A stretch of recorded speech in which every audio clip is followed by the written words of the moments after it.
marwada madaxweynaha Dr. Amina xildhibaanada labada aqal ee golaha baarlamaanka Soomaaliya iyo xildhibaanada dawladda walaalaha nahay saaxiibka nahay Uganda iyo Kenya iyo mas'uuliyiinta kale saaxiibaday aan isku dheernahay oo Axmed Yaasiin ayaan leh horkacayo ka yimid Somaliland waqtina wada qaadan doona hadii Ilaahay ilaa xafladda intaynu joogno iyo intaynu Uganda joognaba waxaan leeyahay dhamaantiin soo dhawaada waa mahadsantihiin waxaan uga mahad celinayaa Dr. Amina inay isu keentay oo ay xafladdan maanta isugu keentay berina aynu arki doono kana marxaati noqon doono sida horumar haweeney Afrikaana Soomaaliyeed nationality-yada kala duwan ee ay sheegtay gabadhii xiriirinaysa leh ay u bedeli karto nolosha wax uga bedeli karto meel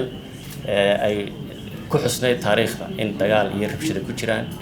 in horumarin iyo dhaqaale lagu soo kordhin karo waxay tusaysaa isdhexgalka dhaqaale ee geeska Afrika madaxweyne Farmaajo hormuudka ka yahay inay tahay macnaheedu mar walbana ay runtii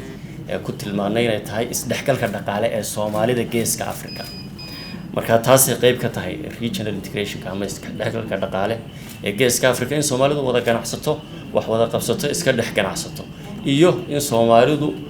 ummadaha iyo qowmiyadaha kala duwan ee geeska Afrika ay ku wada nool yihiin ay la ganacsadaan hadii geeska Afrika wada ganacsado xuduudaha isu furo dadku isu gudbaan dhaqaalaha iyo nolosha